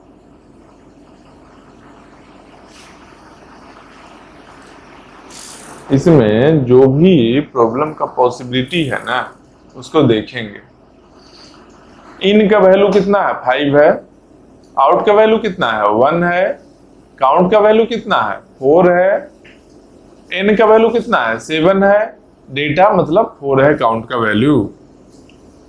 ए को कट कर देते हैं, देखो ए कट कर देते हैं, क्यों ए अब नहीं रहा, ए कंज्यूमर ए है, ए को कंज्यूमर कंज्यूम कर लिया था, तभी तो आउट का वैल्यू 1 आया है, 0 से 1 पर आया है। इसके बाद देखते हैं क्या अभी होता है, देखो तुम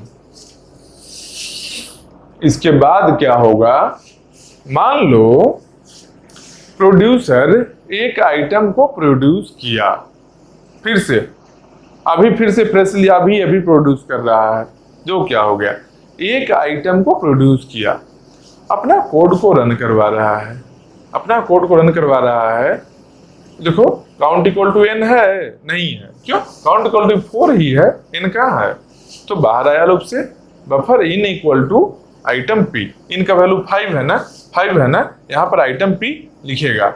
आइटम क्या है EFG, तो HIJ,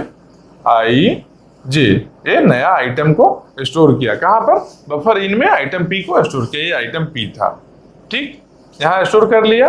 उसके बाद in equal to in plus 1 mod N, इनका वैल्यू कितना है 5 है, तो 5 प्लस 1 मॉड 1, 5 प्लस 1 कितना हुआ 6 हुआ, 6 को जब 7 से डिवाइड करेंगे, मॉड 7 लिखेंगे तो क्या होगा, रिमाइंडर 6 ही बचेगा।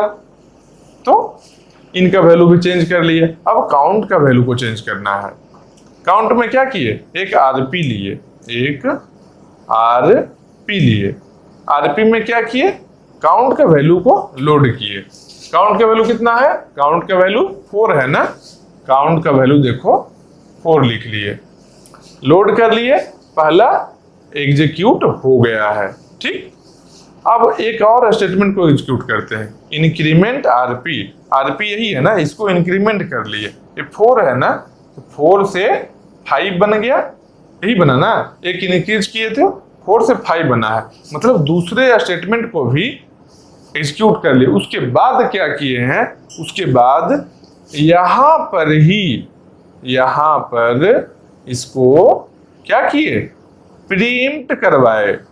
इतना दिन से क्या बोल रहे हैं शेड्यूलिंग में, जो कोई भी प्रोसेस कभी भी प्रीएम्प्ट हो सकता है। कब होगा, लेकिन जो करेंट इंस्ट्रक्शन है उस लाइन को, उस इंस्ट्रक्शन को कंप्लीट करके ही प्रीएम्प्ट होगा। यहां पर क्या किया, यहां पर 2 वाला जो कोड लिखा है, यहां पर इस लाइन को कंप्लीट किया, इस लाइन को कंप्लीट किया है, इसके जस्ट बाद में इसका प्रीएम्प्शन हो गया। मतलब क्या हुआ, अब एक कोड रुक गया है। क्यों हुआ होगा प्रीएम्प्शन, कुछ भी हो, क्या फर्क पड़ता है, रनिंग से रेडी में वो चला गया है। कैसे, एसटीएस करता है सब काम, कोई हाई प्रायोरिटी प्रोसेस आ गया होगा, इसको प्रीएम्प्ट करवाया होगा, तो प्रीएम्प्शन यहां पर हो गया। अब देखो क्या होगा, प्रीएम्प्शन हो गया ना, प्रोड्यूसर अब रुका हुआ है, प्रोड्यूसर का देखो एक लाइन बचा है, एक लाइन तीसरा वाला जो है अभी एग्जीक्यूट होना बचा हुआ है। प्रीएम्प्शन का मतलब हम क्या बताए हैं हमेशा, प्रीएम्प्शन इज ए टेम्पररी स्टॉप, ये टेम्पररी है, इंड नहीं हुआ, टर्मिनेट नहीं हुआ है। प्रीएम्प्शन कहां होता था, याद करो, यहां पर रेडी स्टेट होता था, एक होता था रनिंग स्टेट होता था, एक और होता था टर्मिनेशन स्टेट होता था। तो रनिंग से रेडी में जाता था, अब प्रीएम्प्ट होकर रनिंग से रेडी में, मतलब रेडी से रनिंग में गया प्रोसेस रन करने के लिए, और रनिंग से रेडी में आया प्रीएम्प्ट होकर। टर्मिनेट हुआ था क्या, प्रीएम्प्शन इसी को कहते थे ना, प्रीएम्प्शन इसी को ना कहते थे, जो रनिंग से रेडी में गया था। कंप्लीट हुआ था क्या, नहीं ना हुआ था, मतलब क्या, जो कोड बचा हुआ है प्रीएम्प्शन के ड्यूरेशन में, जो कोड बचा हुआ है, जो लाइन बचा हुआ है, वो फिर से एग्जीक्यूट होगा। अभी हो, थोड़ी देर बाद हो, थोड़ा ज्यादा टाइम बाद हो, लेकिन एक बात श्योर है कि ये एग्जीक्यूट होगा।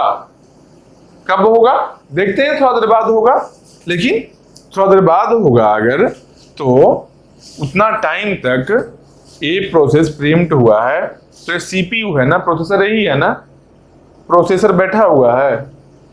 एक जब प्रीएम्प्शन होता था तो कभी ऐसा हम बोलते थे प्रीएम्प्शन के बाद में प्रोसेसर बैठा रहेगा, नहीं, प्रीएम्प्शन हुआ है, अगर कोई और प्रोसेस है तो रन कर सकता है। यहाँ पर कोई प्रोसेस अगर अवेलेबल है तो रनिंग स्टेट में रन कर सकता है। प्रीएम्प्शन के बाद एक प्रोसेस प्रीएम्प्ट हो गया है तो दूसरे प्रोसेस को शेड्यूल किया जा सकता है। कौन करेगा, शॉर्ट टर्म शेड्यूलर, तो यहां आ सकता है। अब देखो यहां क्या होगा, इसको मिटाते हैं, अच्छे से समझना। इसके बाद क्या होगा, 2 लाइन एग्जीक्यूट होगा, प्रीएम्प्ट हुआ। इसके बाद हुआ कंज्यूमर को कुछ जरूरत आ गया, एक लाइन बचा है इसका कोड, एक लाइन देखो अभी बचा है, याद रखना। यहाँ पर आएंगे, फिर से लौट कर आएंगे, यहाँ पर इसी लाइन पर जहां पर प्रिंट किए हैं यहाँ पर ही लौट कर आएंगे। लेकिन इस बीच में कंज्यूमर को कुछ जरूरत आ चुका है। देखो क्या जरूरत आया है कंज्यूमर को, कंज्यूमर को एक आइटम चाहिए, तो क्या करेगा कंज्यूमर, क्या करेगा, बफर से कंज्यूम करेगा। कैसे, अपना कोड को रन करवाकर, अपने कोड के अकॉर्डिंग। देखो रन करवाने पर क्या होगा, void consumer void int item C जिसको कंज्यूम करना है, स्टोर करने के लिए एक वेरिएबल इसके पास में है, while true while count equal to 0। Count equal to 0 है क्या, चेक कर रहा है, काउंट का वैल्यू कितना है अभी 4 है, 0 नहीं है ना, मतलब कि ये लूप से बाहर आ गया। बाहर आया तो item C equal to buffer out, out वाला कितना है, आउट का बफर कितना है, ये देखो आउट यहाँ पर है, आउट 1 है ना, तो 1 में क्या है वैल्यू, बी है, बी अब यहां से चला गया, बी यहां से चला गया, कहां पर गया, बी को स्टोर कहां किया गया, आइटम सी में। लो यहां लिख देते हैं item C equal to B, item C equal to B. कहां से, यहां से आया। फिर आउट को क्या किए, out equal to out plus 1 mod n, ये किए ना आउट को इंक्रीमेंट करके मॉड किए, मॉड फंक्शन लगाए उसमें। तो आउट कितना है, 1 है, तो 1 प्लस 1 कितना होगा, 2 होगा। अब 2 को मॉड 7 करेंगे तो कितना आएगा, 2 ही आएगा। 2 को डिवाइड करो, 2 को 2 है, 2 को इस साइड में ऐसे 2 को डिवाइड करो 7 से, ऐसे डिवाइड करना है। क्या हुआ, 0 टाइम्स आया, 0 आया, रिमाइंडर कितना हुआ, 2 ही आया ना। तो इसीलिए इसका वैल्यू, आउट का value out plus 1 mod n 2 ही आया है। अब देखो उसके आगे का खेल, एक एक लाइन समझना, एक एक वर्ड को समझना, बहुत काम का चीज है। आउट वाला तो हो गया, हाँ ये स्टेटमेंट रन करवा लिया, आउट का वैल्यू चेंज कर लिए। अब क्या आया, काउंट इक्वल टू काउंट -1। इसके बाद इसको एग्जीक्यूट करेंगे ना, लेकिन कंज्यूमर क्या बोल रहा है कि हम इस स्टेटमेंट को एग्जीक्यूट तो करते हैं लेकिन एक बार में नहीं करते हैं, हम इसको 3 स्टेटमेंट में ब्रेक करके एग्जीक्यूट करते हैं। ये तीनों स्टेटमेंट है मेरा, इस तीनों स्टेटमेंट के अकॉर्डिंग ही हम करेंगे। तो अभी तक क्या हुआ था, A1 इसका 2 एग्जीक्यूट होकर प्रीएम्पशन हुआ था ना, इसको लिखते हैं हम लोग, ठीक ना। इसको ये हम लोग का जगह है जिसमें केवल एनालिसिस करेंगे, कुछ और चीज नहीं लिखेंगे। ये हम लोग का जगह है, देखो डबल बॉर्डर कर देते हैं, ये डबल बॉर्डर हो गया डिजाइन वाला। ठीक, बोलो इतना अच्छा ड्राइंग कहाँ से सीखे, अरे मेरा टैलेंट है, बचपन में हम पहाड़ पत्थर भी बनाते थे। जो भी है, अच्छा हो ना हो कुछ तो बना। चलो फिर, तो यहाँ क्या क्या एग्जीक्यूट हुआ है उस सीक्वेंस को लिखना चाहते हैं। क्या क्या हुआ है, 1 हुआ है और 2 हुआ है, 2 के बाद में रुका हुआ है। 1 किसका हुआ है, 1 किसका हुआ है, कौन है, प्रोड्यूसर का है। 1 प्रोड्यूसर P लिख देते हैं। 2 किसका है, 2 भी प्रोड्यूसर का है, यहां भी लिख देते हैं P। हाँ, इसके बाद क्या हुआ, इसके बाद प्रीएम्पशन हो गया है, रन हो रहा है यही ना प्रोसेस, उसका रुका हुआ है ना। देखते हैं क्या सीक्वेंस में रन करवाने पर क्या कुछ चेंज आता है या नहीं। यहाँ पर क्या करवाए, यहाँ पर काउंट के वैल्यू को चेंज करने के लिए ये काम करवाना है, ये तीनों कोड को रन करवाना है। तो देखो क्या करेंगे, लोड RCM काउंट, यहाँ पर क्या करेंगे, एक रजिस्टर क्या लेंगे RC, जिस तरीके से यहाँ पर लिए थे RP लिए थे, हाँ RP रजिस्टर फॉर प्रोड्यूसर, वैसे ही यहाँ पर रजिस्टर फॉर कंज्यूमर लेंगे। तो यहाँ पर RC के वैल्यू क्या करेंगे, RC के वैल्यू में लोड RCM काउंट, मतलब काउंट का जो वैल्यू है RC में लोड करेंगे। काउंट का क्या वैल्यू है, काउंट का वैल्यू क्या है, 4 है ना। 4 को कहाँ रखेंगे, 4 को RC में रखे, यहां ही रखेंगे ना।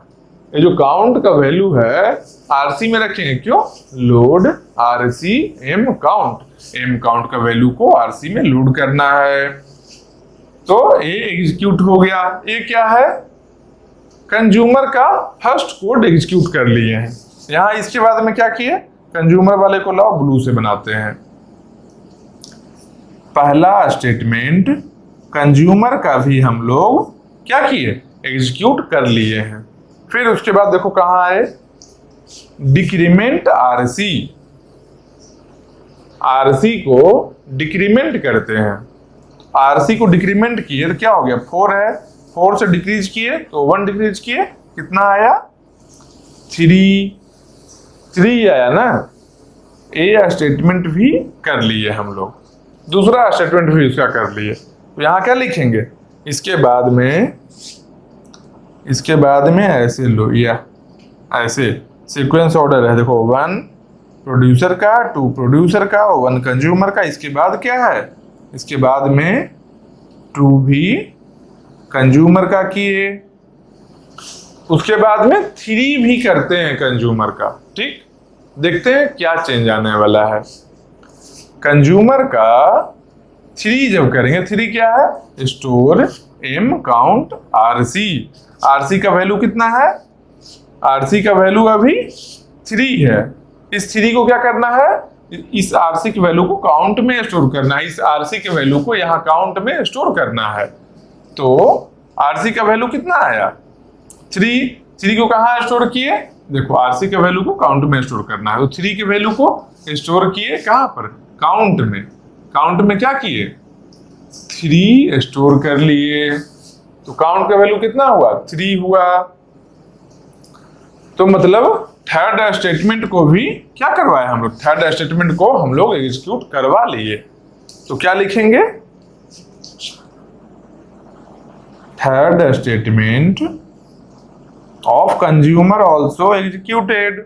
मतलब first statement of producer, second of producer, उसके बाद first of consumer, second of consumer, third of consumer. Consumer का तीनों स्टेटमेंट हम लोग एग्जीक्यूट करवा चुके हैं। अब इधर से कंज्यूमर्स को मतलब नहीं रहा, यहाँ काउंट का कुछ वैल्यू आ चुका है। ठीक, अब यहाँ प्रिंसन करके गए थे ना, मान लो थोड़े देर बाद फिर से इसको रनिंग स्टेट मिल सकता है, प्रिंसन हुआ है, रनिंग टू रेडी लौट कर गया है, फिर शेड्यूलर है, एसटीएस बैठा है, जो डिस्पैचर को ये चीज बताएगा, क्या बताएगा, जो शेड्यूल करना है, मतलब रनिंग में लेकर जाना है। मान लो फिर से इस प्रोसेस को रनिंग में लेकर आया, तो क्या करेगा, रनिंग में अपना जहां स्टॉप हुआ था उसके जस्ट आगे से नेक्स्ट स्टेटमेंट से पीसी रहेगा एक क्या, प्रोग्राम काउंटर।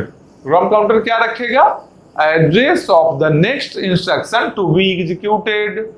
जो अगला स्टेटमेंट एग्जीक्यूट होने वाला है उसका एड्रेस पीसी में होगा, उस पीसी वैल्यू के अकॉर्डिंग यहाँ पर वो पहुंच जाएगा प्रोग्राम और इसको एग्जीक्यूट करवाएगा। एक क्या है, एग्जीक्यूट करवाओ, अभी क्या है, स्टोर एम काउंट आरपी। मतलब आरपी में जो वैल्यू है उसको काउंट में स्टोर करवाना है, store M count RP. RP में जो वैल्यू है उसको काउंट में स्टोर करवाना है।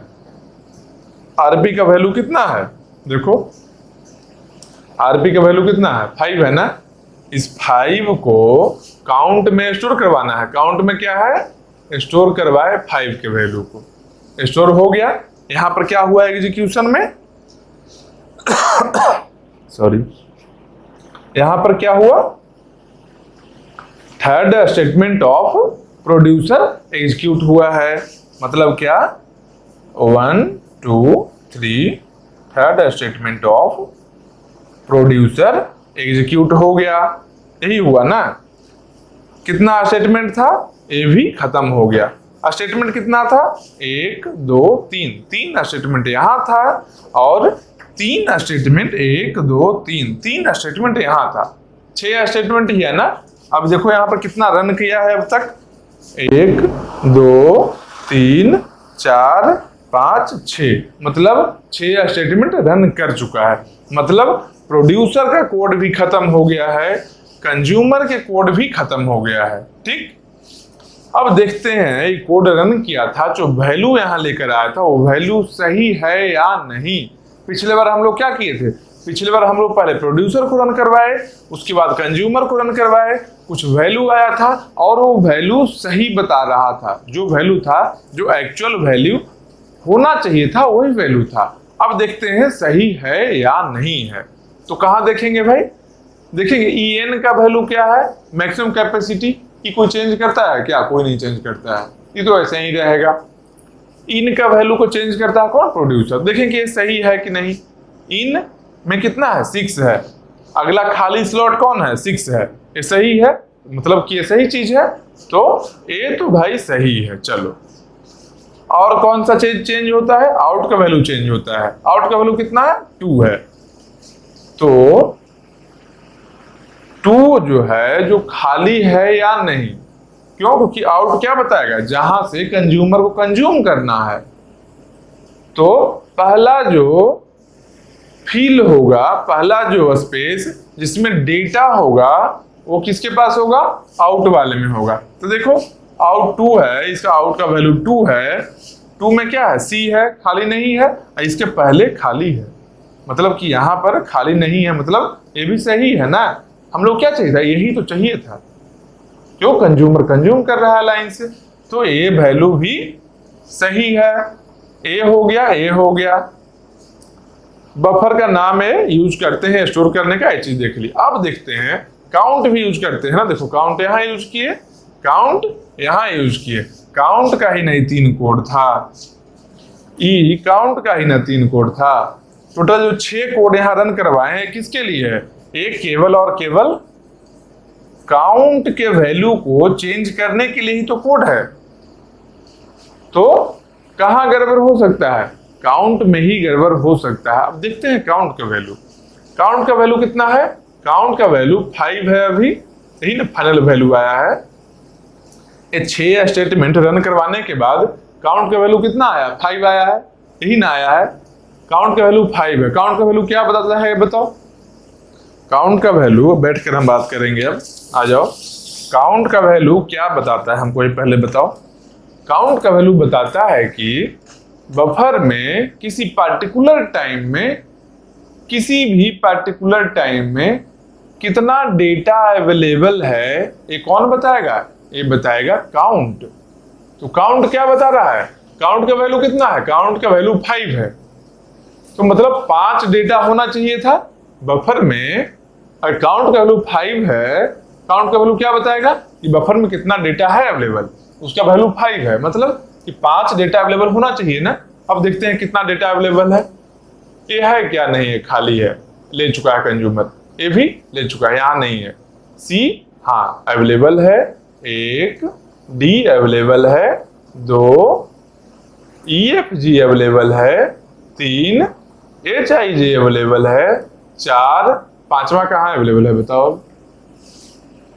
5वां अवेलेबल कहाँ है, ये भी खाली है, ये भी खाली हो गया, ये भी खाली हो गया। काउंट बोल रहा है कि 5 है, 5 है ना, 5 अवेलेबल है, यहाँ पर नहीं है ना, मतलब क्या हो गया, गलत हो गया ना।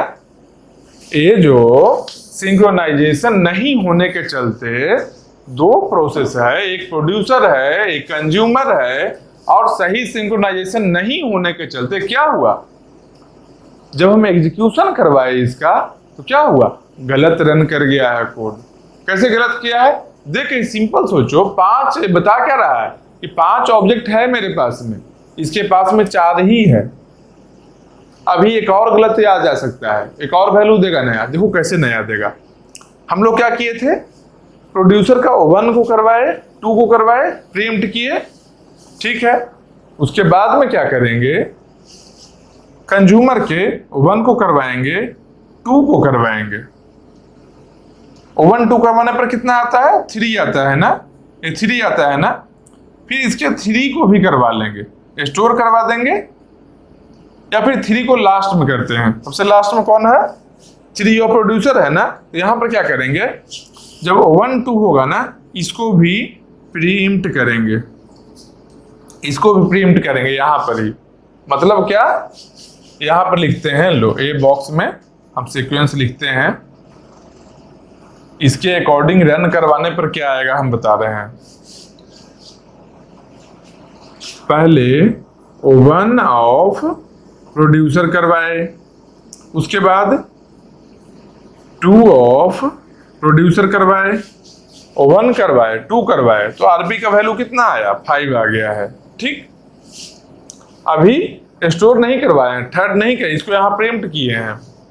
फिर यहाँ पर भी 1 करवाए, किसका, कंज्यूमर का, कंज्यूमर का 1 करवाए, 1 करवाए कंज्यूमर का, फिर 2 करवाए, किसका, कंज्यूमर का ही करवाए।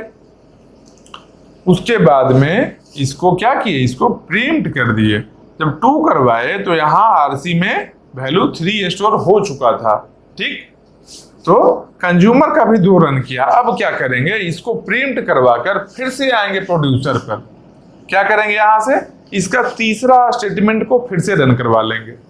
रन कर सकता है ना, प्रीएम्पशन है, टेम्परेरी स्टॉप है, कभी ना कभी रन करेगा। हम बोल रहे हैं अभी मान लो रन कर गया, तो ठीक इसका तीसरा स्टेटमेंट भी रन करवाए, मतलब कि थर्ड स्टेटमेंट ऑफ प्रोड्यूसर, यही है ना।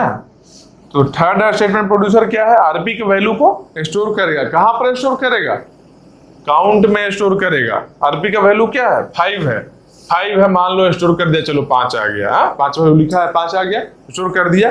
अब इसके बाद हम लोग फिर से कंज्यूमर के पास आए और इसका थर्ड स्टेटमेंट को एग्जीक्यूट करवाए।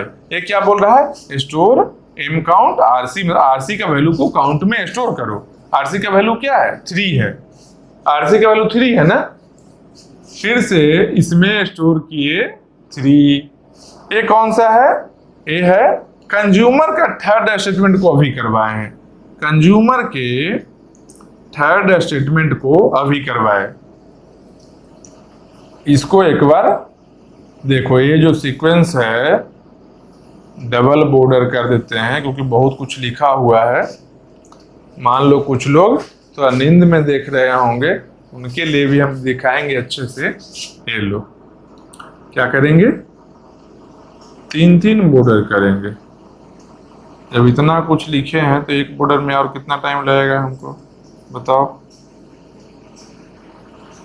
और तुम लोग तो जानते हो ड्राइंग को हम एंजॉय करते हैं। यह देखो कितना अच्छा लग रहा है, दूर से भी दिख रहा है, कितना भी दूर आएंगे दिख रहा है। हाँ, तो ये सीक्वेंस में जब करवाए तो क्या हुआ, काउंट का वैल्यू 3 हो गया। ये सीक्वेंस में करवाए तब, अब काउंट का वैल्यू 3 है, मतलब कि ये क्या बता रहा है, काउंट का वैल्यू, काउंट का वैल्यू बता रहा है क्या, जो बफर में 3 ही डेटा अवेलेबल है। काउंट 3 हम तो 3 डेटा अवेलेबल है। अब काउंट करते हैं कितना डेटा है, देखो 1 2 3 4, फिर से गलत हो गया। 4 अवेलेबल था तो एक सीक्वेंस में रन करवाए, ये सीक्वेंस में जब रन करवाए तो ये बता दिया कि 5 अवेलेबल है। अवेलेबल 4 ही था, लेकिन ये सीक्वेंस क्या बता दिया कि 5 अवेलेबल है। और फिर से उसके बाद में ये सीक्वेंस में जब रन करवाए तो ये क्या बता दिया कि 3 ही अवेलेबल है। मतलब यहां कुछ वैल्यू कुछ और आ रहा है, यहां कुछ और दे रहा है। इस प्रॉब्लम को क्या बोलते हैं, इस प्रॉब्लम को बोलते हैं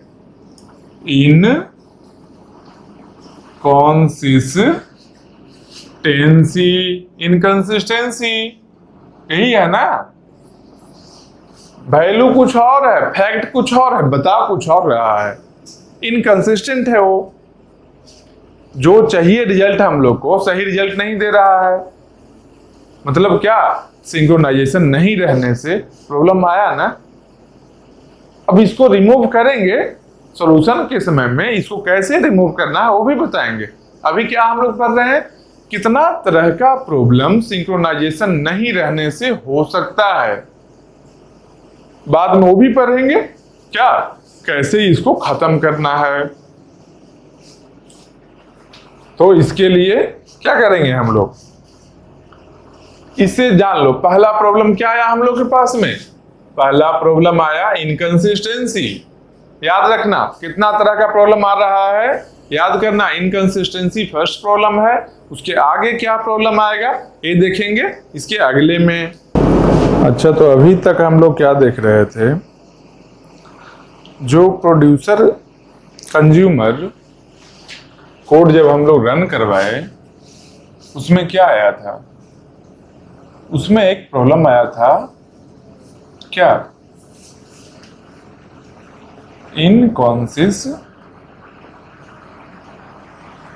का। क्यों हो रहा था,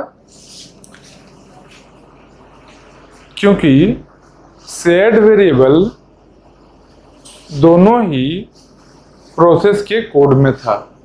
स्टार्टिंग में हम क्या बताए थे कि सिंक्रोनाइजेशन क्यों करते हैं, क्योंकि दो प्रोसेस है, दो प्रोसेस का कोड में कुछ कॉमन वेरिएबल है, शेयर्ड वेरिएबल है।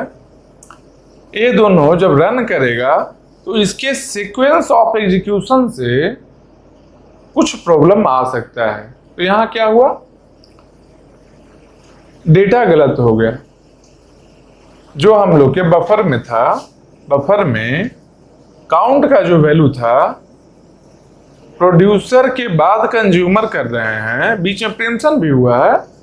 अगर कंज्यूमर से इंड कर रहे हैं तो कुछ और डेटा आ रहा है, काउंट का वैल्यू आ रहा है।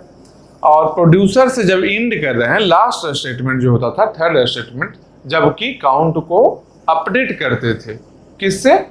उसके रजिस्टर से। और प्रोड्यूसर का लास्ट है तो आरपी था, प्रोड्यूसर का रजिस्टर, और कंज्यूमर का है तो वहां पे क्या था? आरसी, कंज्यूमर के रजिस्टर से अपडेट हो रहा था काउंट। तो प्रॉब्लम वहां पे आ रहा था, जो गलत डिटेल यहां मिल रहा था। यहां नंबर ऑफ डेटा एंट्री कुछ और था, 4 था, एक केस में 5 मिल रहा था और एक केस में 3 मिल रहा था।